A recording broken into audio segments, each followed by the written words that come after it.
Hi, am I on the air? Yep. Fuck. Thanks. Do I have everybody's attention now? Do I have everybody's attention now? John, I got you. John, do I have everybody's Sunday attention night. now? You put them cameras on me, then you must be willing to get that heart touch. This a must-see feeling. The news ain't good, then it must be villain. So I say a tag grounded, I don't trust these ceilings. Spread across your nose, and I'm on your ear. Highest necks on the cloud. Am I in the air? Sunday nights, prime time. I flex mine better. Voltron transform to DX Don. Mega and Orci. You probably think I'm nice, cause I flow like a stream to your wireless device. And the smoke full of steam on any given night. I'll short like a piece of any given slice. And for the latest and what is best about I tune in and tune the rest out, Don. You gotta tell them, am I in the clear? Is this thing on? Am I on the air? On the air?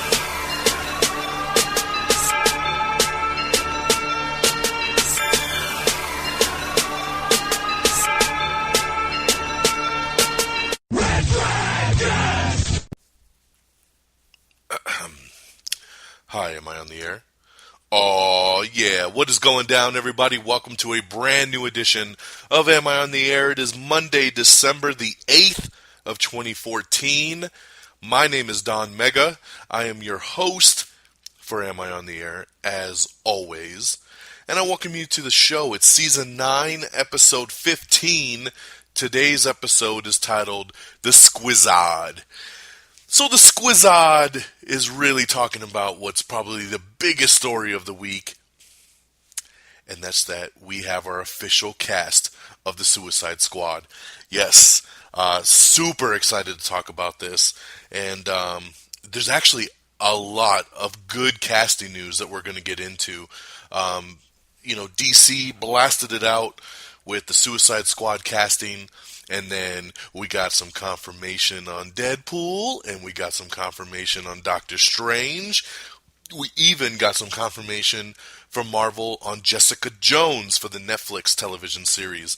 And even outside of the comic book world, we got the official cast and name of the next James Bond film. So there's a lot of casting stuff to talk about, and I am super stoked to bring it to you here today. We're going to have a great episode. Before I get into the casting news, as always, I like to start off with a little movie review. And this was a very slow weekend at the box office. Slow weekend in general. No real big new releases came out this week. Other than one movie called The Pyramid. And The Pyramid was in very limited release. It's actually only playing at one theater in my town. And I actually almost went to see it, but I didn't. But I finally got to go see Big Hero 6. Took my stepdaughter to go see it the other night, and gotta say, man, loved it. I knew I'd love it because it just, from the preview, I was already hooked. I was like, this is going to be a really cool movie. Baymax is off the chain. I want that robot. I want that robot so bad.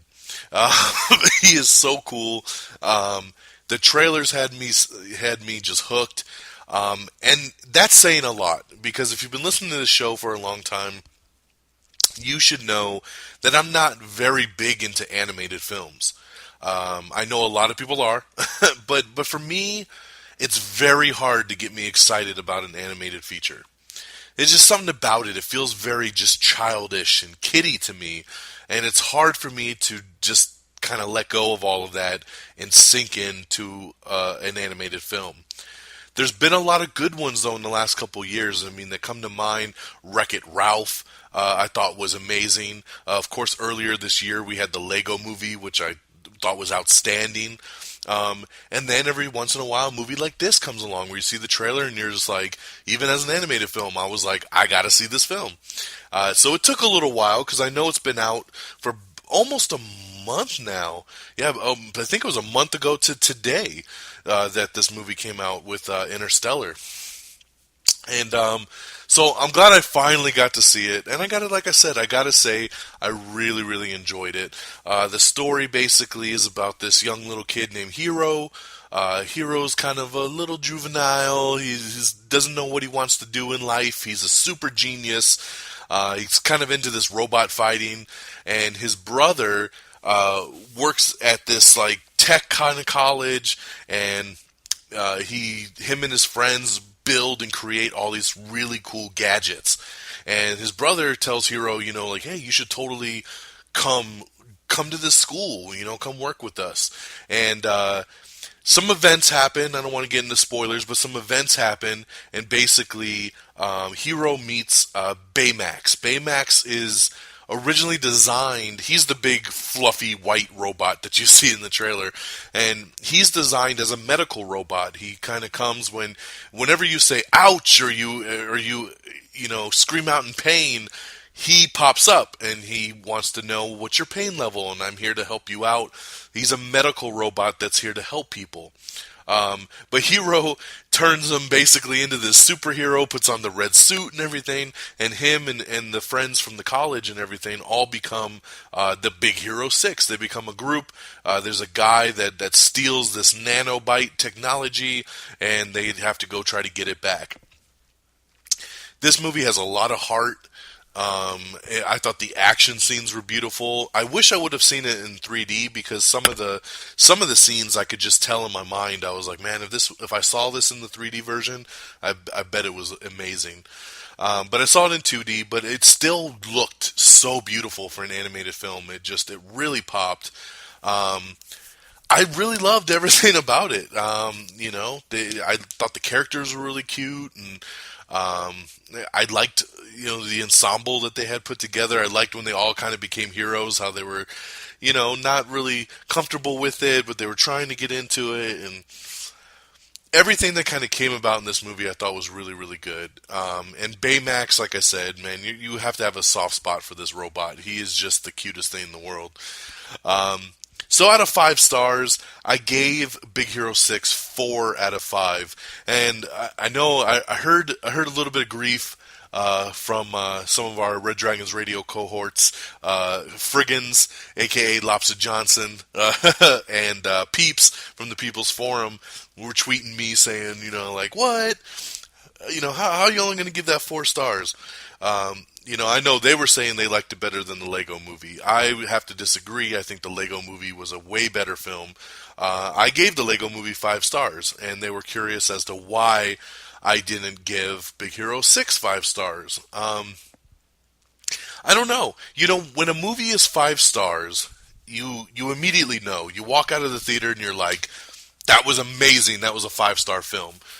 When I walked out of Big Hero 6, I didn't feel that way. Like, I walked out saying, that was really cute and I enjoyed it, but I didn't feel like it was a 5-star movie.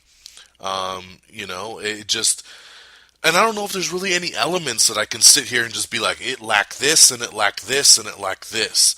It's just, I didn't think it was as funny as I hoped it to be. I guess that would be my biggest standout, is the humor aspect of it. There was a lot of humor, and a lot of it worked, but I felt like there was a lot of just kind of down, side to it also. And I needed more. A movie like that should have been nonstop action, nonstop hilarity, and it would have it should have been a 5-star movie. This is definitely, I think, the start of a new franchise, and the potential is definitely there for Big Hero 6 2, which could easily be a 5-star film. So, and it's no knock on the film because I didn't give it 5 stars. 5 stars means you're basically a perfect film for what you're looking for.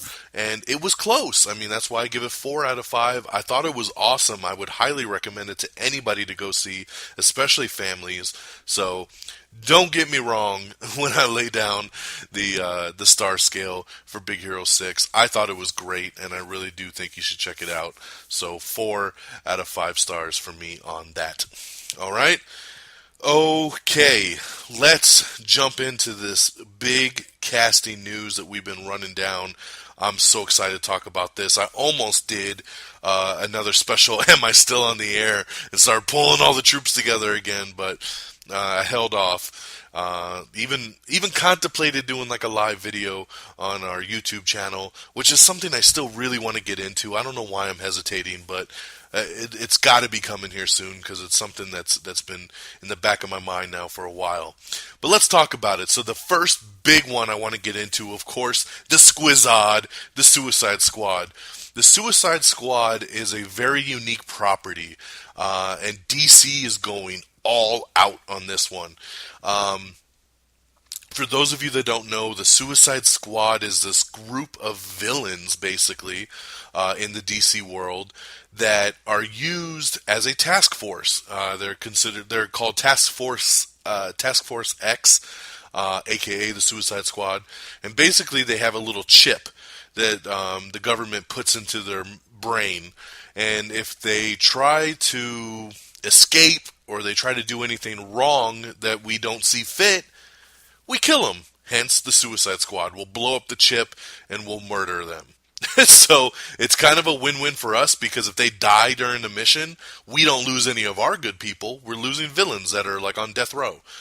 And if they do their job the correct way, we offer them maybe a little bit of a lighter sentence. Who knows? But it's a very unique property. We're starting to see all these villain-centric properties pop up.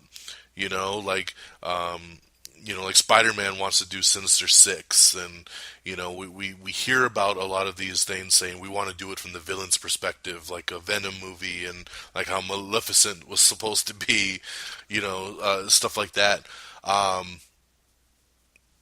So that's what Suicide Squad's doing, and you gotta know that this project is only happening because of how great Guardians of the Galaxy did. Because if there was no Guardians of the Galaxy and the Guardians of the Galaxy bombed, we would not be having a Suicide Squad film. What you need to understand is that DC is literally going from Man of Steel to Batman v Superman, Dawn of Justice, to Suicide Squad. That is literally the next DC property to come out after Batman v Superman, which is nuts, because you would think that they'd be popping out the Wonder Woman movie, they'd be doing the Flash movie, they'd be doing an Aquaman movie, Green Lantern, Justice League, something else. But no, they're going right in to Suicide Squad. That's crazy. So, Warner Brothers has this new head of the DC films. His name's Kevin Tsujihara. And this guy is all in. He basically is like, I'm going to kick ass, and I don't know if I want to say he's the Kevin Feige of Warner Brothers, but for now we'll say he is. This dude is all about making the DC films the best they can be and providing the best talent. So we've been hearing a lot of rumors about a lot of people. When this property was announced, we heard these rumors about like, oh, they're in negotiations with Tom Hardy and Will Smith and Margot Robbie. And I'm like, come on, whatever. I'm so sure they're in negotiations of all these A-class, celebrities for a movie like Suicide Squad. Nope. I can't wait till the official listing comes out and it's nobody we've heard about. We were wrong. We were all very, very wrong. All the rumors were spot on. So let's run it down, all right? This will be... Now, these are the names that have been confirmed and who's playing them. It does not necessarily mean that this is going to be the actual squad, okay? I think most of them will be, but there's one character that I don't think will be, and we'll talk about that kind of here in a little bit. So... the film will star two-time Oscar nominee Will Smith. Yes, Will Smith is going to be Deadshot. Tom Hardy is going to be playing Rick Flag, who is being positioned as the leader of the group. Margot Robbie, who is in Wolf of Wall Street, and she's in the upcoming film Focus with Will Smith, she's going to be Harley Quinn. And I know a lot of people are excited about that because in the original rundown of who they were going to use for Suicide Squad, Harley Quinn was not on the roster. So they changed that. Jai Courtney is going to be Boomerang, Captain Boomerang. Cara, I always mess up her name. Cara Delevingne, let's say. She was in Anna Karina, and she's in the upcoming Pan movie with Hugh Jackman. She's going to be playing the Enchantress. And, last but not least, playing the Joker, it is confirmed Jared Leto. So, wow. Let's do this again real quick. Will Smith, Deadshot. Tom Hardy, Rick Flag. Margot Robbie, Harley Quinn.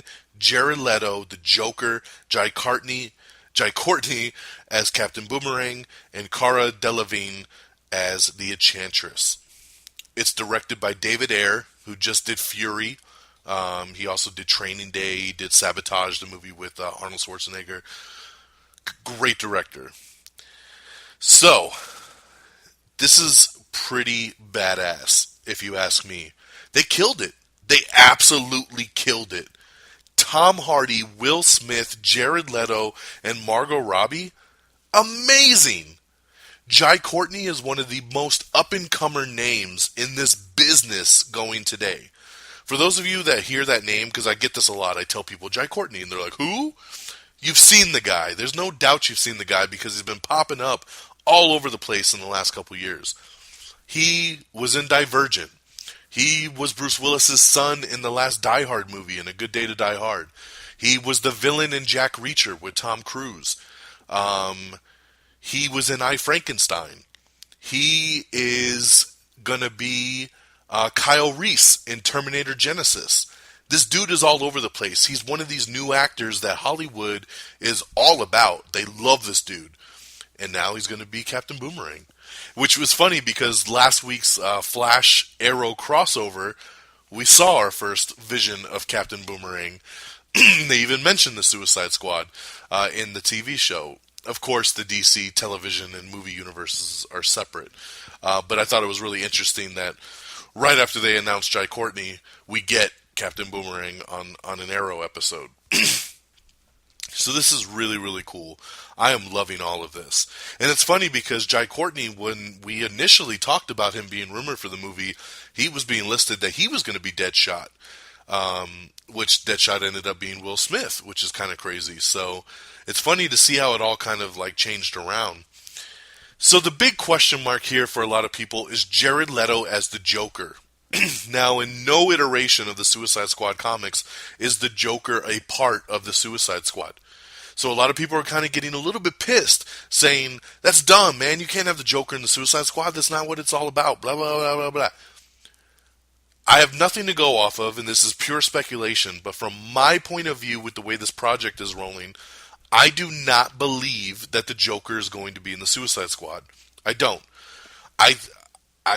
This is going to go a couple different ways. Number one, Joker could be the main villain of this film, and the Suicide Squad has to go after him. That is one idea. The second, which I'm kind of leaning more towards, is that he's only going to be used in a very small portion in this film, and it'll be to connect to Harley Quinn. For those of you that know the comic books, you know that Joker and Harley Quinn kind of go hand in hand. We've never had Harley Quinn on the big screen before, and it's awesome. But I think to introduce Harley, you have the Joker. So you could have basically Harley and Joker pulling off some kind of heist, doing some kind of bad stuff, and they get busted. Joker gets away, Harley gets arrested, and then obviously Harley becomes a part of the Suicide Squad. Joker can get away in the first 5-10 minutes of the film, and you don't even see him again, for all that we know.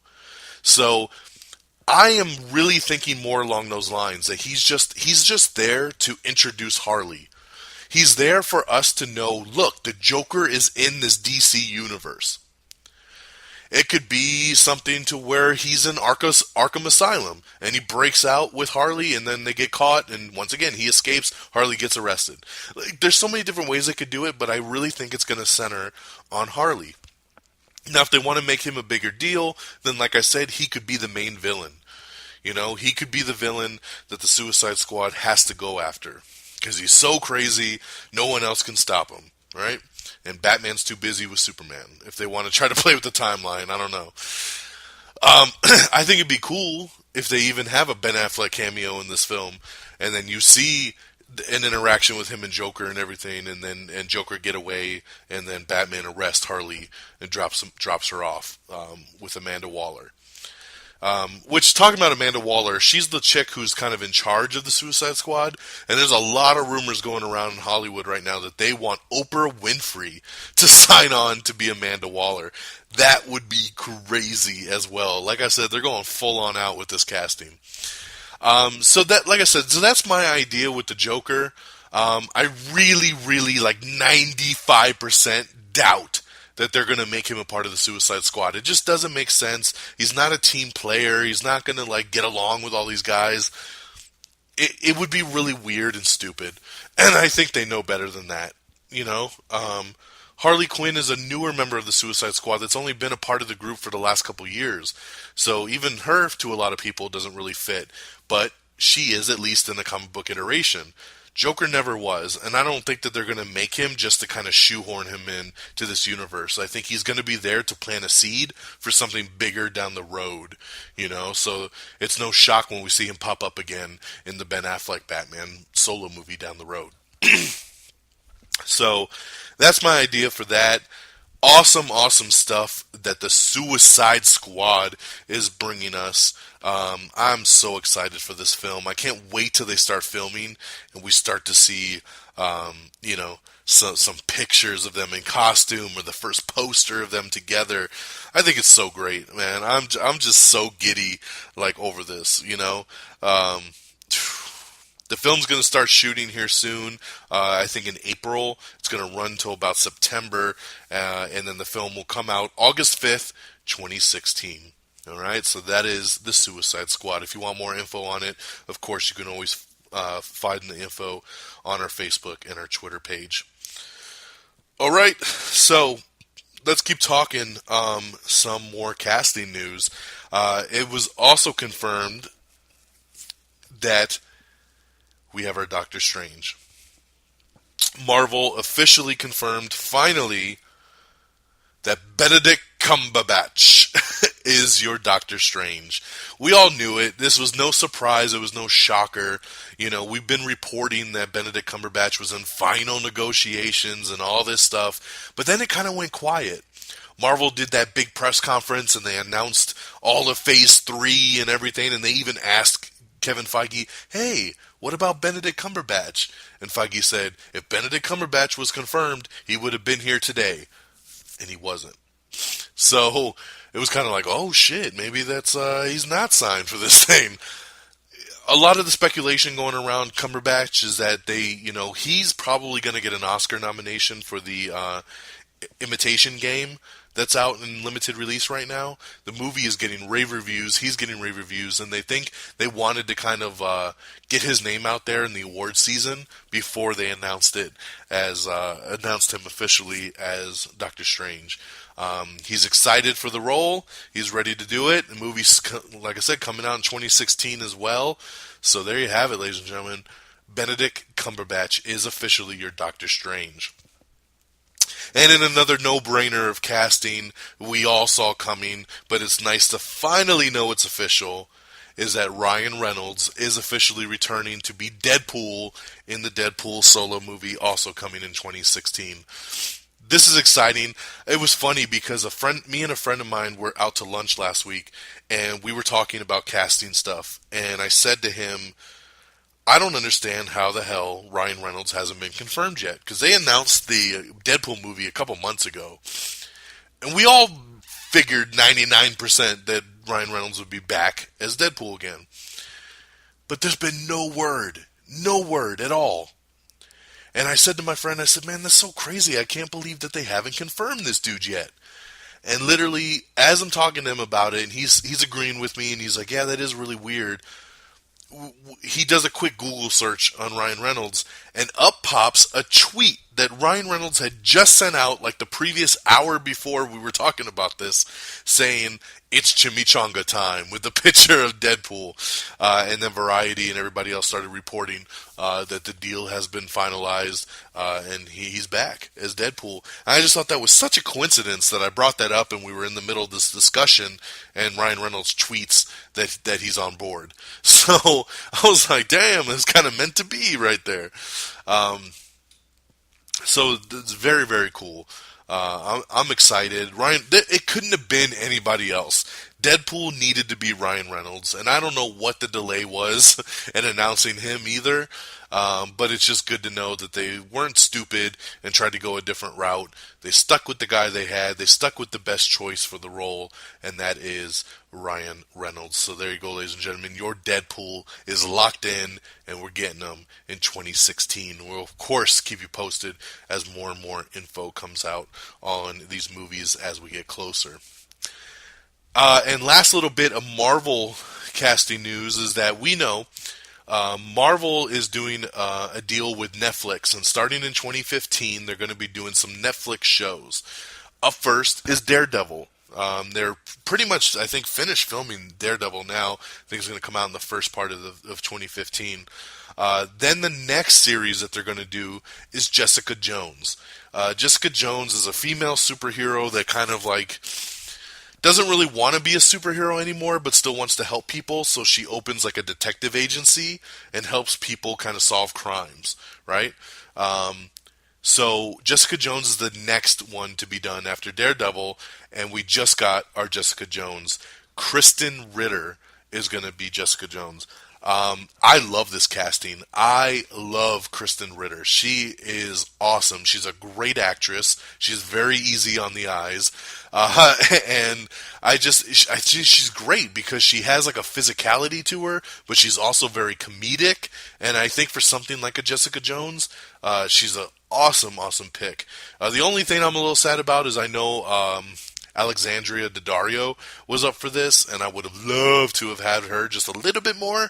But hey, I love Krysten, and I think this is a great fit. Krysten was most recently in Don't Trust the Bee in Apartment 23, which is a very underrated comedy. Love that show. She's done a lot of little sitcoms here and there. She's popped up in a couple episodes of The Blacklist that she did awesome on. Believe she was even on Breaking Bad in the very beginning. She's great. So she's going to be Jessica Jones, which will be the next show to air on Netflix in 2015 after Daredevil. Then they're going to do Luke Cage, and then they're going to do Iron Fist. And then after all four are out, they're going to kind of do their own Avengers called The Defenders. And The Defenders will also air on Netflix. So, and yes, this all takes place in the same Marvel universe. So if they want, these characters could cross over with the movie world, so just so you know. But yeah, great casting stuff there with Krysten Ritter as Jessica Jones. All right, and in some more casting news, but outside of the world of comic book movies, last week we got our first breakdown on the new James Bond movie. It's the 24th movie in the James Bond franchise. The official title of the film will be Spectre.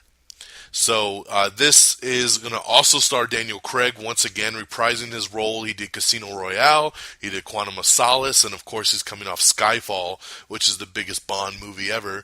Now we have Spectre. Filming officially began today on the film, and the film is going to be fast-tracked. It releases in theaters less than a year away on November 6th, 2015. So they're speeding this bad boy up. So here's the cast that they announced for the film in no particular order. Rory Kinnear is going to be Tanner. Ben Whishaw returns as Q. Naomi Harris as Moneypenny. Ralph Fiennes as M. Andrew Scott as Dineba. Dave Bautista, my boy, Dave Bautista as Mr. Hinks. Monica Bellucci as Lucia Sciarra. Lea Seydoux as Madeline Swan, and Christoph Waltz as Oberhauser. And of course, Daniel Craig back as 007. So awesome. The official James Bond car in the new film, too, is the new Aston Martin DB10, which was created exclusively just for this movie. Crazy. A lot of people comparing this Spectre thing to, like, Hydra.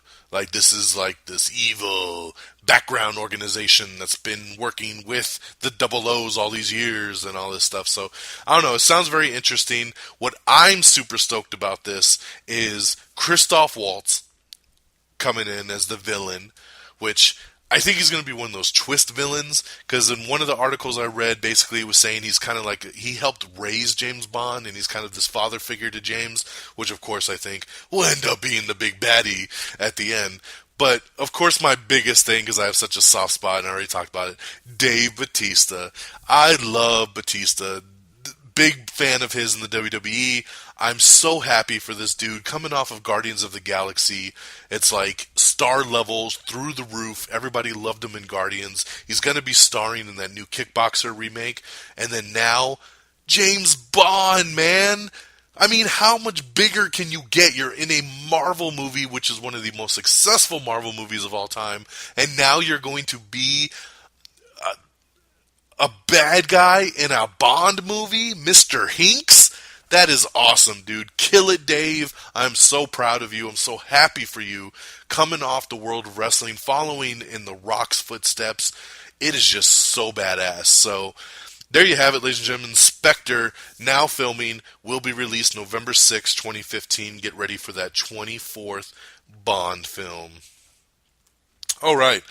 I think we got most of our casting stuff out the way. I might run into some little side stuff as I go through the week's worth of news, but I wanted to kind of clump those together as best as I could. So as we all know, there's a new Fantastic Four reboot coming out over the summer. On August 7th, to be exact, August 7th, 2015. Here is the official synopsis for the film. The Fantastic Four, a contemporary reimagining of Marvel's original and longest-running superhero team, centers on four young outsiders who teleport to an alternate and dangerous universe, which alters their physical form in shocking ways. Their lives are upended, and the team must learn to harness their daunting new abilities and work together to save Earth from a former friend turned enemy. The more and more I hear about this Fantastic Four reboot, the more and more I'm getting pissed, and I'm feeling like this is going to be a ginormous pile of crap. It all started with the Fantastic Four Babies, which was just the super young cast that they got. I was happy when they casted Toby Kebbell as Dr. Doom. I was like, okay, cool, I like it. Kebbell's tight.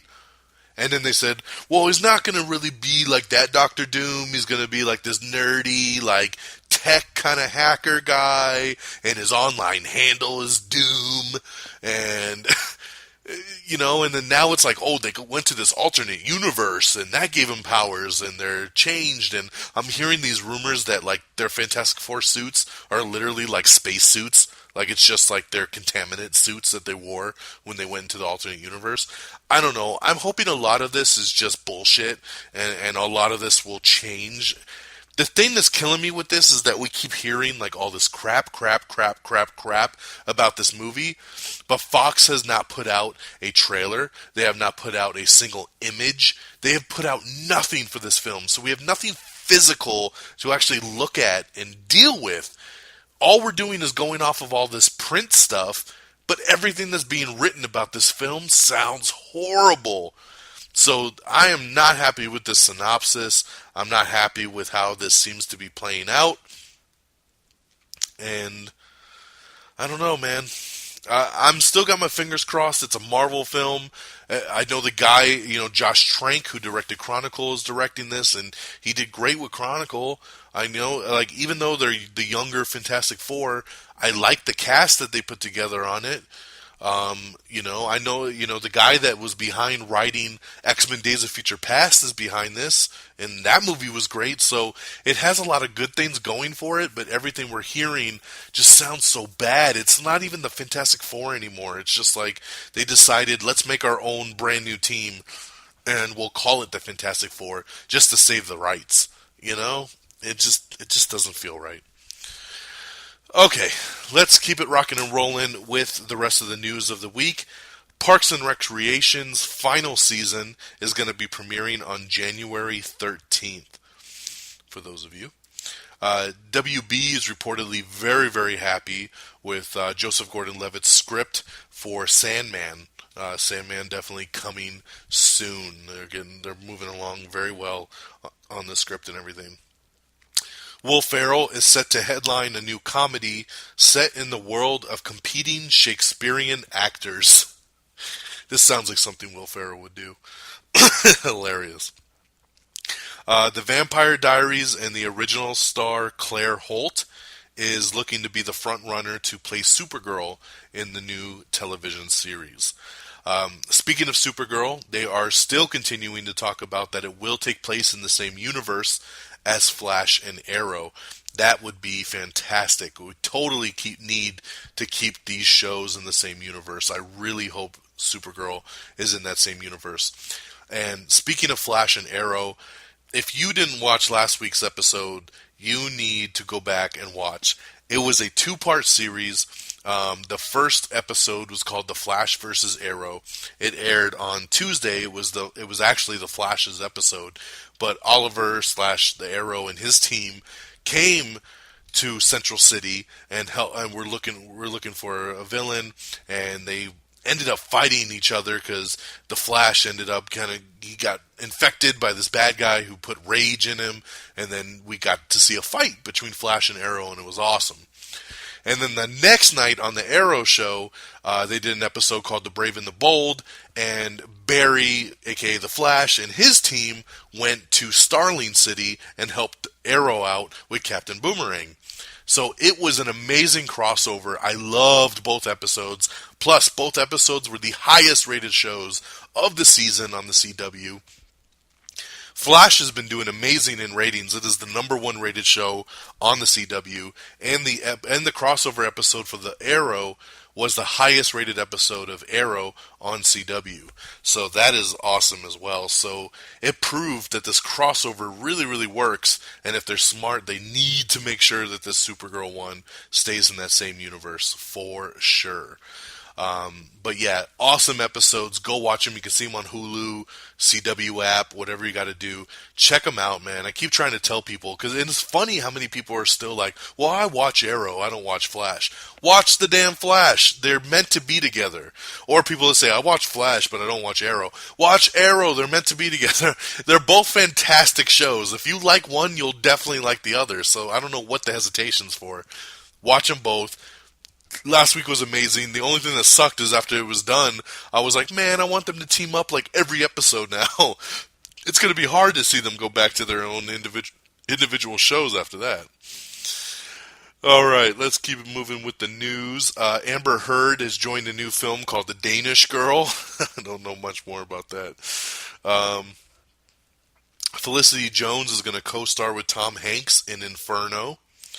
We have the final trailer for Exodus: Gods and Kings, which does hit theaters on Friday.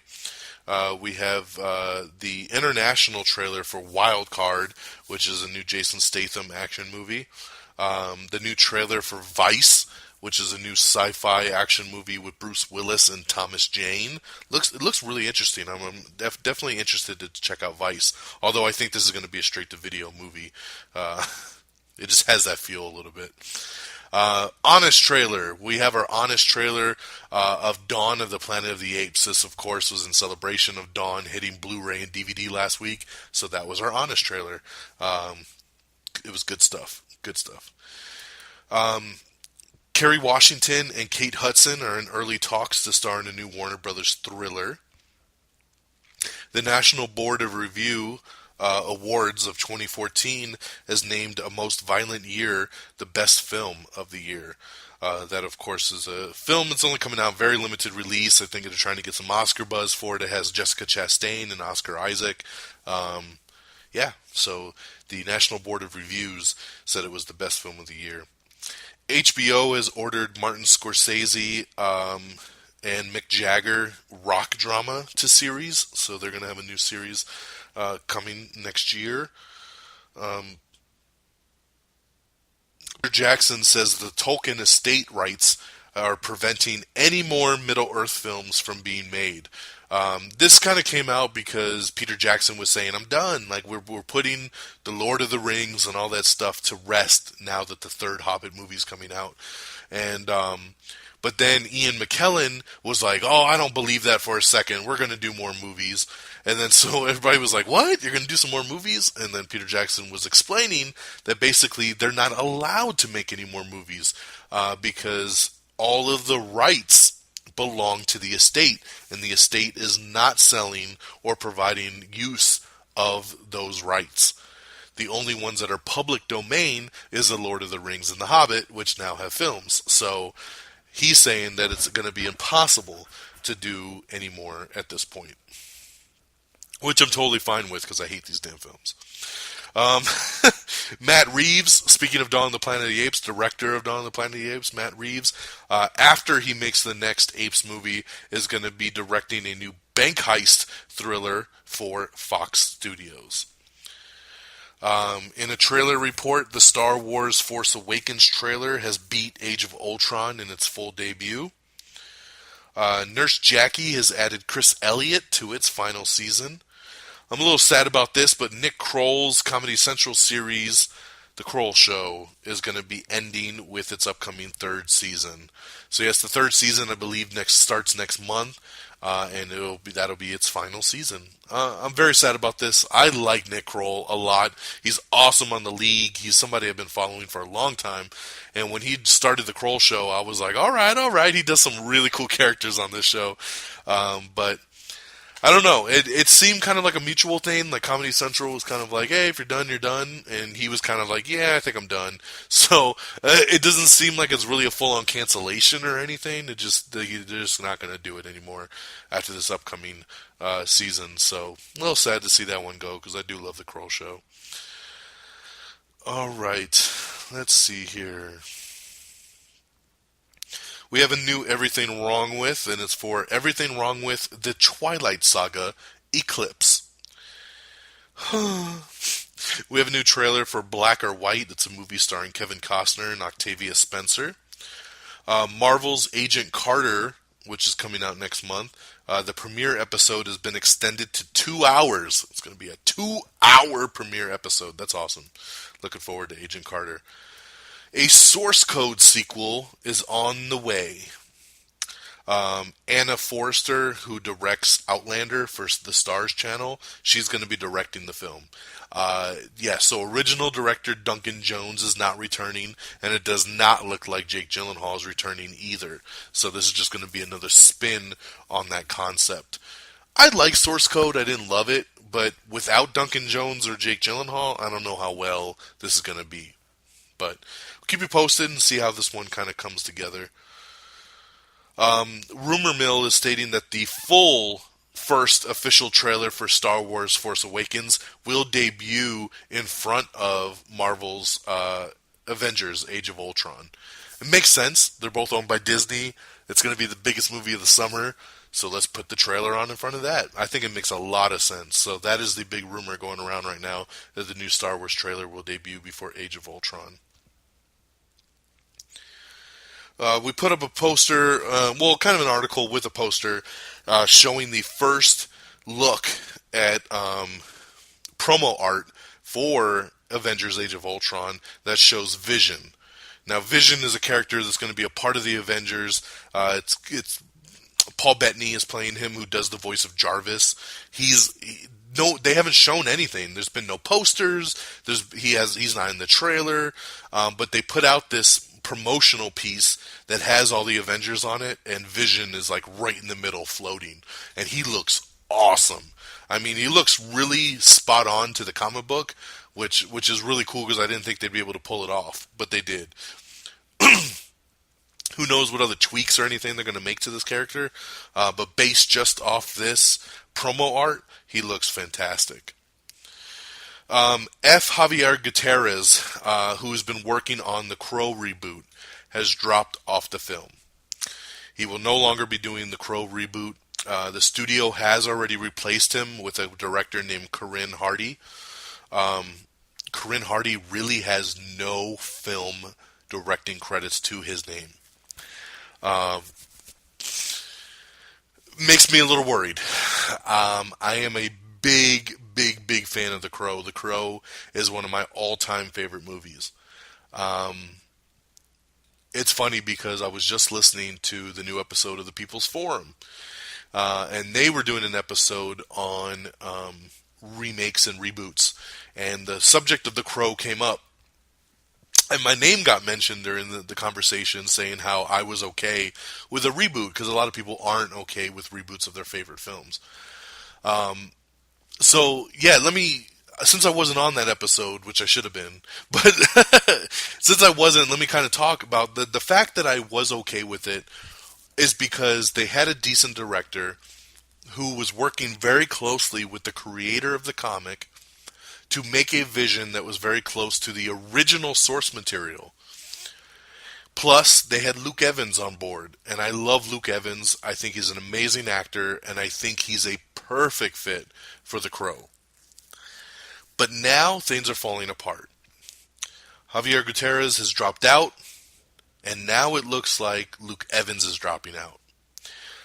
Luke did an interview last week that said it looks like he's going to be leaving the process because he feels like it's just not making any advancement.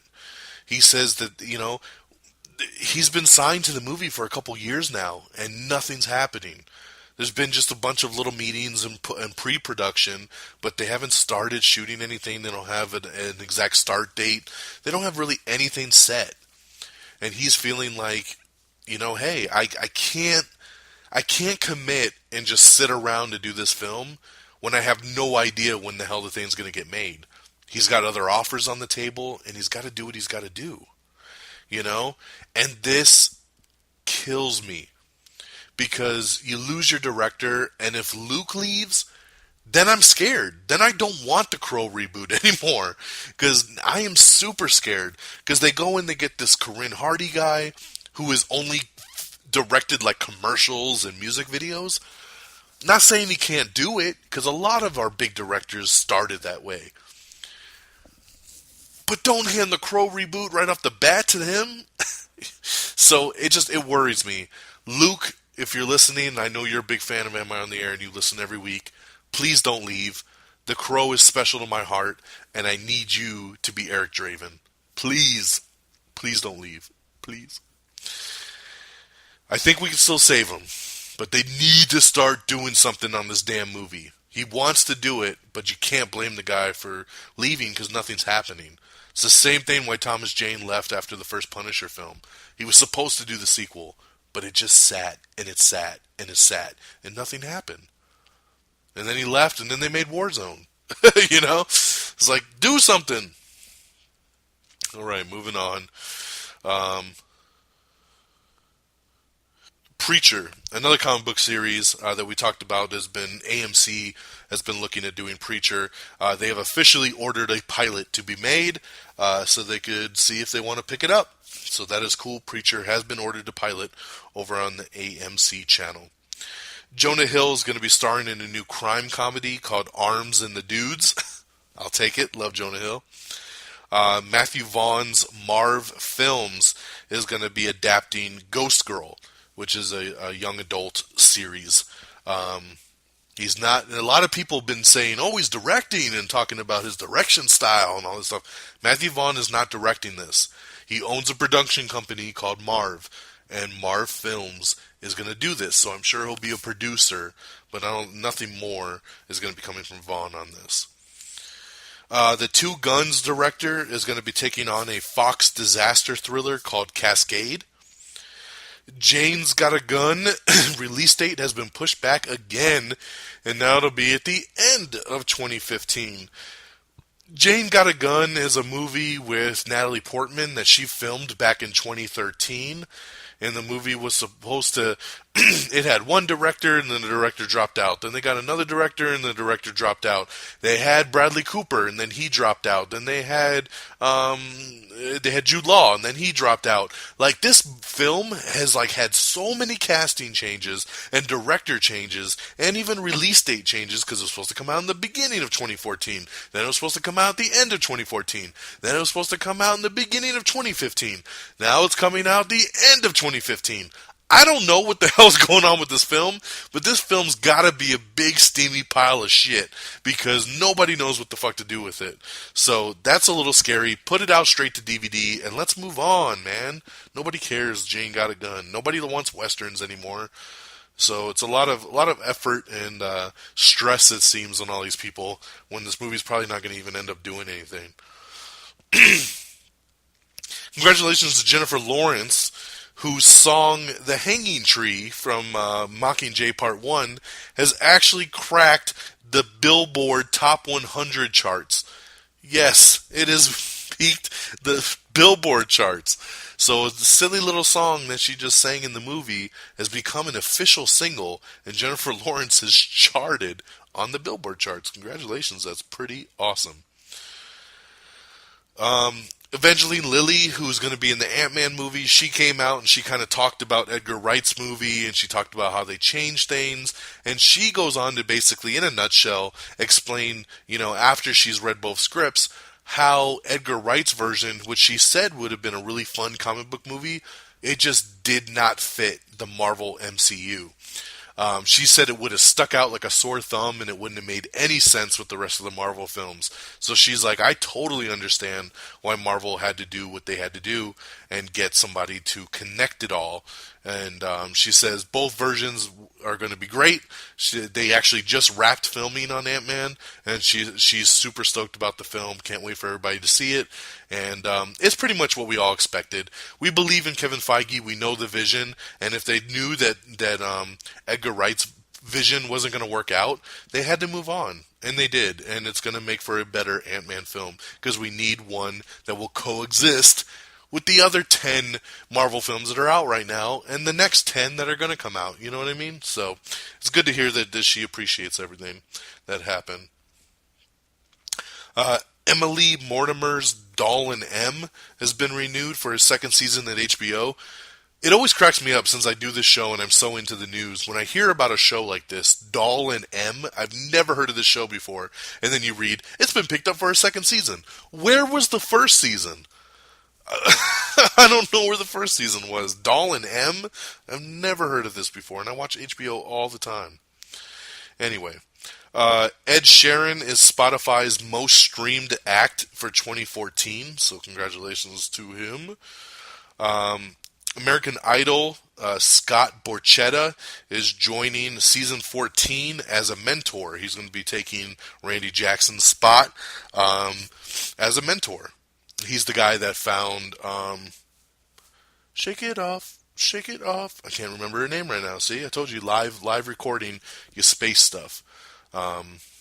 Taylor Swift, there we go. Just had to give it a second. ABC's Manhattan Love Story, which was canceled weeks and weeks and weeks ago. Hulu has come to save the day and will air the rest of the unaired episodes on Hulu, just like they're doing with Selfie. Which, I watched one of the recent episodes of Selfie that was only on Hulu. Awesome episode, man. Great Blues Traveler episode. If you watch the show, check out the Blues Traveler episode. So funny. Congratulations to Scarlett Johansson, who just got married last week. That's awesome. Congratulations. We have a new Everything Wrong With, which is Everything Wrong With House of the Dead. What killed me with this one is that this video is like 15 minutes. Everything Wrong with House of the Dead in 15 minutes or less. To me, House of the Dead is one of the worst films of all time. I wrote the Cinema Sins dude and I said, that video should have been Everything Wrong with House of the Dead in 90 minutes or less. Because it should have been the entire film.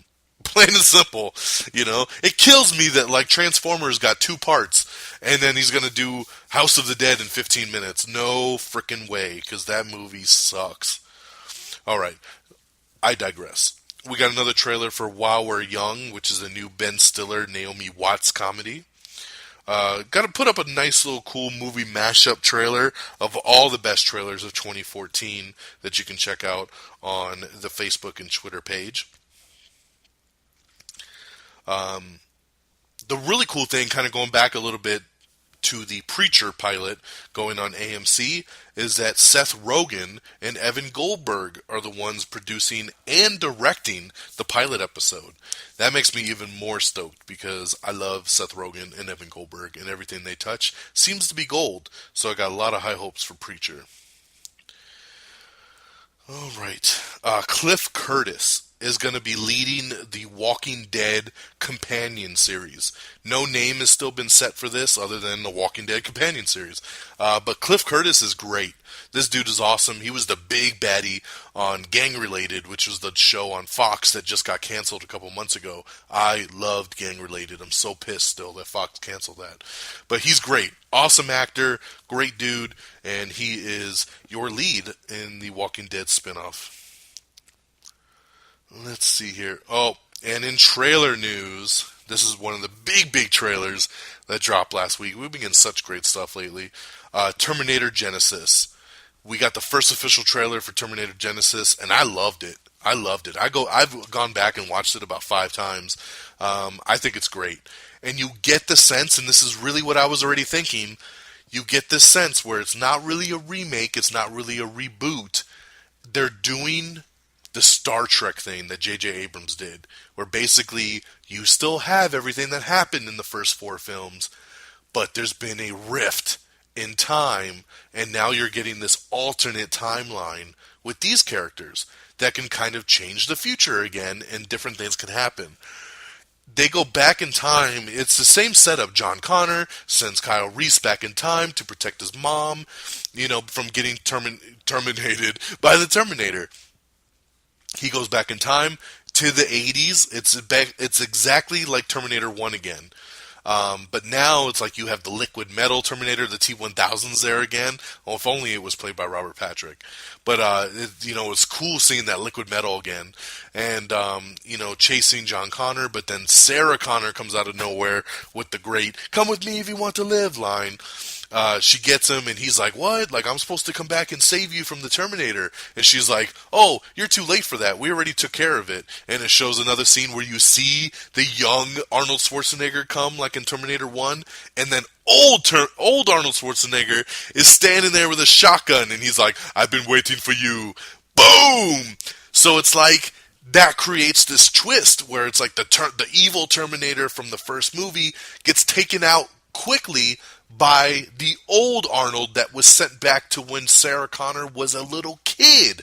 So Arnold's been on Earth watching young Sarah Connor grow up and been protecting her his whole life.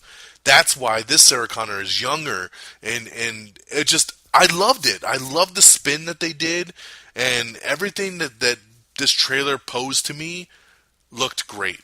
And once again, Jai Courtney, who's coming off the success of getting onto Suicide Squad, his name will get, put off more. It looks great. I know some people were like, about it. I thought the trailer looked amazing, and I can't wait for this movie. This is definitely going to be one of my most anticipated films of the summer. So check out Terminator Genisys. You can see that trailer on our Facebook, on our Twitter, and of course, amiontheair.com. Click on the trailers tab, because he's back. All right, Chris Pratt is in talks to join Magnificent Seven, which is the new remake that Antoine Fuqua is doing, and Denzel Washington is going to be leading. So I think that's great, man. It'd be cool to see Chris Pratt in there mixing it up with Denzel. So I like it. True Detective has enlisted Dexter alum for season 2. They got what's his face? Oh my god, I'm totally spacing his name. See, once again, it's what happens, live radio. He worked with Dexter. He was a blood splatter guy like Dexter. He did all the homicides. Little Asian dude. Why am I spacing his name? Most of you aren't going to even know what I'm talking about. I'm wasting so much time trying to figure this out. Come on, brain. C.S. Lee.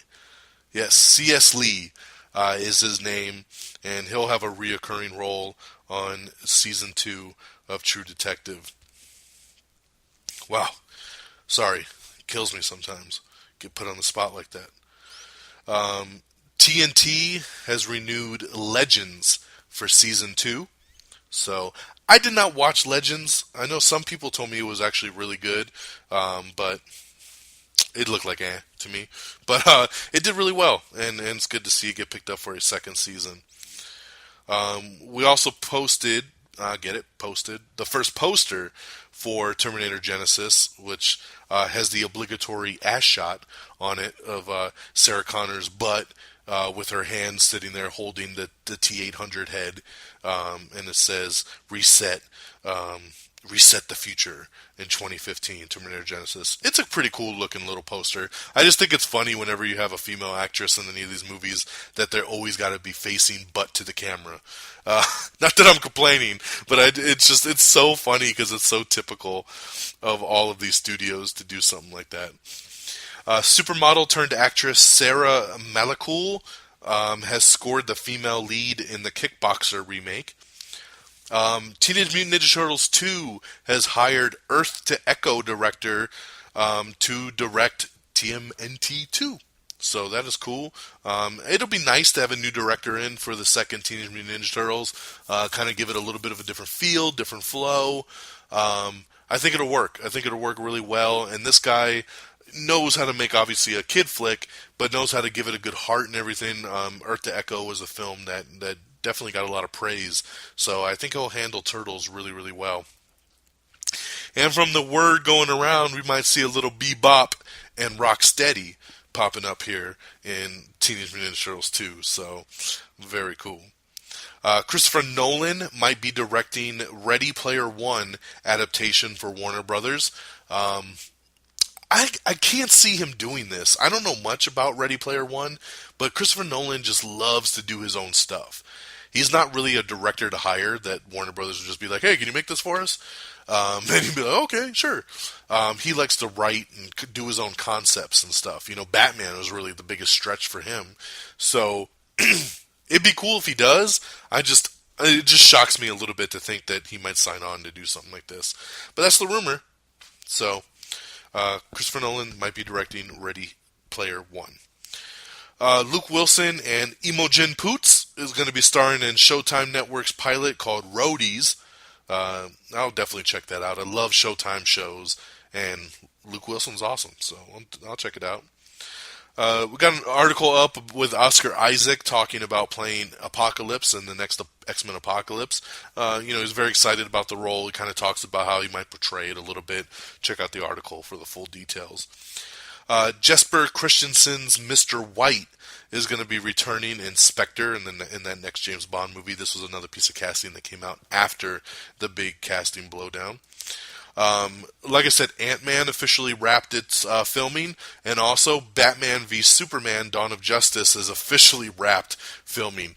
They were filming this movie for 8 months. That is crazy. Typically a film will do 4, 5 tops.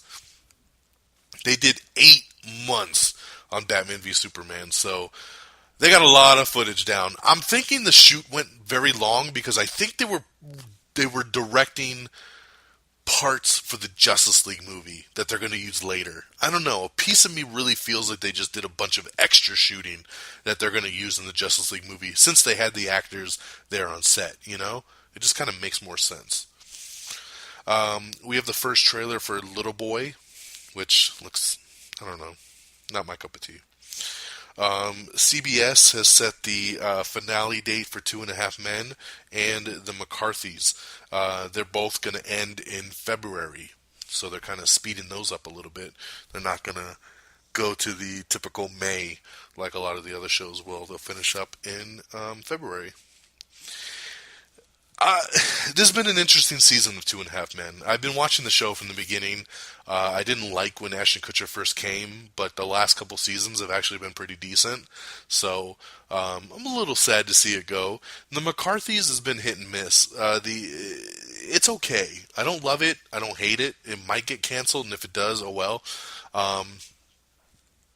But I'll tell you, the last episode that was on last week was actually really funny. So, I'll continue to give it a shot here and there, but just kind of give you an idea of the McCarthys. Congratulations to Beyonce, who has passed Dolly Parton to become the most Grammy-nominated woman ever. The director of Insurgent, which is the next Divergent movie, Robert Schwentke, is going to be returning for the next Divergent film, which is Allegiant. And guess what they're going to do? Because we're money-grubbing sons of bitches up in Hollywood. Yes, Allegiant, the third and final book, will be split into two films, and we're going to have Allegiant Part 1 and Allegiant Part 2. Just like the Hunger Games, just like Twilight, just like Harry Potter. I hate this trend, Hollywood. I hate it. Stop making the third books 2 parts. There's no reason for it. It just feels so desperate to me now. Just stop. Stop it. But in any case, Robert Schwentke, who directed Insurgent, is going to be directing Part 1 of Allegiant. No word on Part 2 yet. We have the full list of the Grammy nominations. I was going to read those to you, but I decided not to because a lot of you don't care about music. And on top of that, I'm going a little bit longer today than I wanted to because of all the casting news and everything that we've been getting into. So we've already hit that hour mark, so I want to just kind of get through the rest of the news. So if you're interested in the Grammy nominees, just check out the article, of course, on the Twitter and the Facebook page, and you'll get the full breakdown on that. The Wonder Woman movie has hired the Pan writer, the guy who wrote Pan with Hugh Jackman. He's going to write the script for the Wonder Woman film for Warner Brothers, so that's cool. CBS has pulled their programming from Dish Network, so if you have Dish, no more CBS for now. They gave a couple extensions, and they didn't do anything. So now it's gone. So I would suggest your local cable company or DirecTV. This was pretty big breaking news over the weekend. Roberto Orci, who was going to direct Star Trek 3, has dropped out. No word from the studio or from Mr. Orci himself about why. They are still going to use his script. He wrote the film. They're still going to use his script, but they are searching for another director right now. A lot of sites are running with the rumor that Edgar Wright might actually pop on and direct this film. I find that very hard to believe. Hey, they might surprise me, and that might be the truth, but I find it very hard to believe. The only thing I can think of here with Roberto Orci leaving, because this is his baby. He wrote the first 2 movies. He wrote the 3rd movie. J.J. Abrams, of course, had to step off because he's doing Star Wars, and it was J.J.'s, pitch and everything to the studio to be like, hey, let Roberto Orci direct this. And they said, okay, and they gave it to him, and he's been doing awesome with it. And even the cast has been like, dude, Orci's going to kill it. We love this guy. He's going to be awesome. Now, all of a sudden, he's gone. It's really, really weird. It says he's going to stay on as a producer, but why is he not directing? My only guess to this is that the studio realized we really can't risk a property like this with a dude that's never directed before. Because Roberto Orci has never directed a single thing before in the history of his career. He's a producer, he's a writer, but he's never directed. Star Trek 3 was going to be his first. Do you hand over a $200 million budgeted film to a first-time director? Probably not. So I think the studio just kind of got back into a corner and said, you know what, man, we really just can't risk it. And I think he probably understands, and he's like, okay. So we'll see. We'll see who steps on. They're going to need a director to jump in very quickly because they got to start filming in 2015 to to make the 2016 release date that they want to hit. So we'll keep you posted. On the rumor mill of Edgar Wright directing, like I said, I don't believe that for a second. It's hard for me to believe that the man who just left Ant-Man, which was his baby, he wrote that film, he worked on that film for years, and Marvel went to him and said, hey, can you just make a couple of these tweaks to the film so that it matches our cinematic universe? And he said, nope, I'm not changing anything, I quit. And he left. You're telling me he's just going to jump on and be like, sure, I'll make a Star Trek film the way that you want me to make it, with a script that someone else wrote? Edgar Wright's not a director for hire, and he is not that kind of guy. If he was that easy to do, then he would have changed Ant-Man and continued to make Ant-Man. You know, he stood up for his principles, and he said no, and he walked. So why would he join Star Trek 3? A third film in a franchise he had nothing to do with, and he's going to be handed a script and be told, make this movie. I just don't see Edgar Wright being that guy to be like, sure, no problem. So it's a really weird suggestion, and we'll keep you posted. Who knows? Tomorrow it's going to be confirmed. Edgar Wright directs Star Trek 3. If it is, it is. But for me, I find it very hard to believe at this point.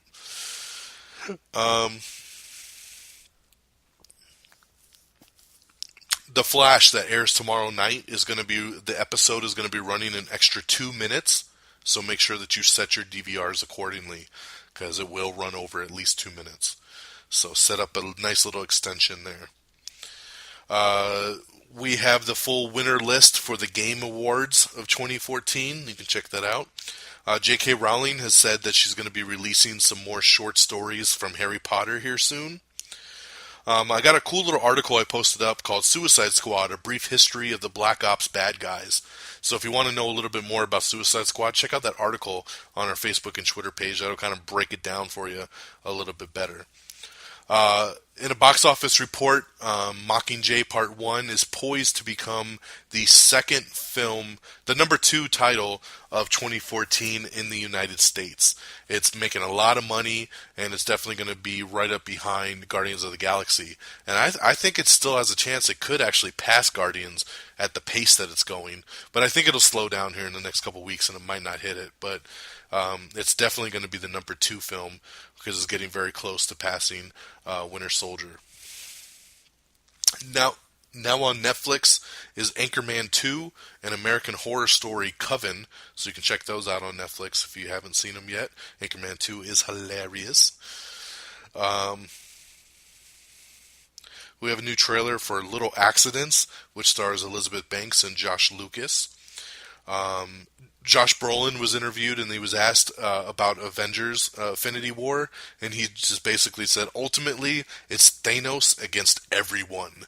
And he just talks about how Thanos just wants complete control and total destruction of everything. So it was just a quick little cool article of him talking about Thanos and even in filming that role.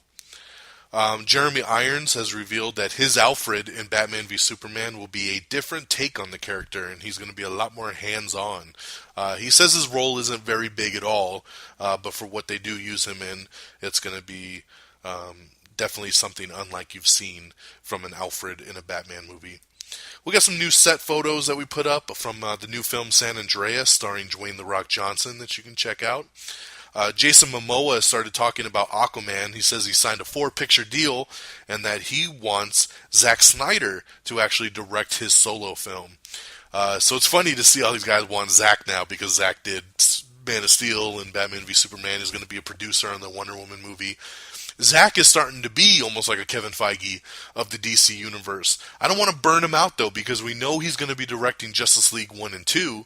So I don't think he could take Aquaman on top of that. We're going to kill this dude with superheroes. But I like that Jason feels that comfortable with Zack, that he's like, I want him to do it. So, and I'm glad to hear and see that Jason Momoa is really opening up to the role and getting excited about being Aquaman. The official website for Avengers Age of Ultron has launched as of today, and we posted a link up on our Twitter page. You can check that out. This is pretty cool. Mark Hamill, Mr. Luke Skywalker himself, back on back on the Flash from back in the day, the '90s Flash sitcom. He played a villain called the Trickster. Well, it was announced today that the CW's new Flash that's on right now, Mark Hamill's going to come back and he's going to play the Trickster again. So Mark Hamill will reprise his role as the Trickster for the CW's Flash. That is pretty awesome. I love Mark Hamill. It'll be cool to see him come back and be the Trickster. The Flash has done a good job at this. The original Flash from the 90s sitcom is actually Barry Allen's dad in the new version, so that's really cool. And then now you get Mark Hamill back.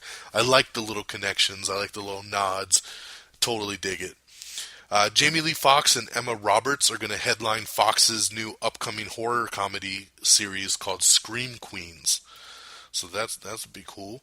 Makes sense. We got Emma Roberts, who's been on the last couple seasons of American Horror Story, and of course Jamie Lee Curtis, who started it all with Halloween. So I think they're good additions here for Scream Queens. Jennifer Garner, Micah Monroe, and Ty Sheridan are going to star in a new film called Tribes of the Palo Verdes. And Howard Stern is going to be returning for the next season of America's Got Talent, so that's really cool. I love Howard on that show. In some TV ratings, last night was the debut of the new show The Librarians, which debuted on TNT, which is a spin-off of the Noah Wyle movies called The Librarian. This show killed it. It was a huge hit, and it was the biggest debut for TNT of the year, surpassing The Last Ship, which came out several months ago. So congratulations to The Librarians. I DVR'd it last night. I have not watched it. The season premiere is 2 hours long, so I'm gonna need some time on that. But very, very cool to see how well it did. You don't see shows on like TBS or TNT like debut to really big numbers. But so that's really cool. In some debuts this week, I believe Friday, if you check your local listings, look on TNT, The Rock has a new show called Wake Up Call. So that's going to be interesting. It's a new reality show where he goes and visits people and kind of gives them inspiration and stuff like that. It's called Wake Up Call. That debuts this week. Also debuting this week is the second season of Ground Floor on TBS. This was a show that I really got into last year. It's a really cute kind of little half-hour comedy sitcom. It's called Ground Floor. It's on TBS, and that second season starts this week. Also this week is the mid-season finales of The Flash and Arrow. And I want to side note, I want to say check out Constantine. If you have not watched Constantine, you should get into it. That show is getting better and better each week. I'm loving Constantine now. At the first couple episodes, I was like, but now I'm really into it. I got completely caught up on Gotham. I think Gotham is a fantastic show now, too. So our comic book shows this season are just doing great. So go support them. Check them out. You can catch up on everything now because everything's starting to do the little mid-season finales. So you have time to go and catch up on it all. All right? Let's go into our box office and our release dates for our new stuff this week. Tomorrow, of course, is Tuesday, and on Tuesdays we have our releases on Blu-ray and DVD. And I'm proud to let you know that tomorrow on Blu-ray and DVD is Guardians of the Galaxy. Oh yeah, I already got mine on the way from Amazon. Guardians of the Galaxy, Dolphin Tale 2, When the Game Stands Tall, and Frank all hit DVD and Blu-ray tomorrow. In theaters on Friday is Exodus, Gods and Kings, and the new Chris Rock comedy, Top 5. So I'm hearing great things about Top 5. Definitely want to check that out. I might see Exodus as well. We'll see. Here's your box office. Coming in number 10 is Birdman with $1.15 million. Number 9 is The Pyramid with $1.35. Number 8 is Gone Girl with $1.5 million. Number 7 is The Theory of Everything with $2.67 million. Number 6 is Dumb and Dumber 2 with $4.17 million. Number 5 is Interstellar with $8 million. Number 4 is Big Hero 6 with $8.13 million. Number 3 is Horrible Bosses 2 with 8.6 million. Number 2 is Penguins of Madagascar with 11.1 million. And number 1, once again for the third week straight, it's The Hunger Games Mockingjay Part 1. No shocker here, nothing big came out. Hunger Games brought in another $21.6 million. Awesome, awesome, awesome. Let me give a little quick shout out. I want to shout out the People's Forum. You can check that show out on reddragonsradio.com. A new episode of theirs just went up today, and it was an episode I recorded with them last week called Prequels, Love It or Hate It. And basically, yeah, we just chatted for about an hour all about prequels. Of course, a lot of talk on Star Wars, a little underworld talk, but really talking about, prequels. Like, are they good? Do you like them? Do you not like them? Do you feel that they fit any kind of need to tell that kind of backstory? It's always fun kind of doing these debates. The People's Forum has kind of taken this direction in the last month. We did the Transformers films, Love It or Hate It. His new episode last week was about reboots and remakes, Love It or Hate It, and then of course we did prequels this week, Love It or Hate It. So it's really taking a good forum position, and it was myself with Peeps along with Friggins, aka Lobster Johnson, as we broke down prequels. So it was good. It was good stuff. Check out the episodes, available now on demand over at reddragonsradio.com. All right, so on that note, let's run down the social stuff. Of course, you can like us on Facebook at facebook.com/amiontheair. You can follow us on Twitter at twitter.com/amiontheair. You can follow me on Twitter at dxdonmega. Our official webpage is amiontheair.com, and that's where you can go and you can check out all the box office stuff, look at trailers, look at movie reviews, listen to the show, of course. It's all right there on amiontheair.com. If you are on iTunes, we are available on iTunes. You can download, rate, and subscribe us on iTunes. If you're looking for an app to listen to us on the go, Stitcher is your place to go. Once you save us as one of your favorite shows, you'll automatically get the new episodes uploaded instantly on your app. So it's great. You can find us on your Google Plus circles. We are on YouTube. Please subscribe to our YouTube channel. You can listen to the show even on YouTube at youtube.com/amiontheair. So that'll do it for us tonight. This has been a big episode, man. Thank you for joining me. Our last several episodes have barely been a half hour to 40 minutes because there hasn't really been all that much, but there was a lot of casting stuff going down last week that we really need to get into, so I appreciate you sitting along for the ride here, an hour and 20 minutes for this episode. So thanks again. Check out reddragonsradio.com where you can listen to this show, Am I Still on the Air? This week with The Geek, Out of the Rifts, The People's Forum, Inside the Ropes, the Pro Wrestling Nation, and the Brothers of Destruction podcast, all on reddragonsradio.com, your one-stop shop for all the best podcasts on the web. Follow on Twitter at reddragonsradio. All right, I'm signing off. Until next time, I am Don Mega. Peace. Red Dragon!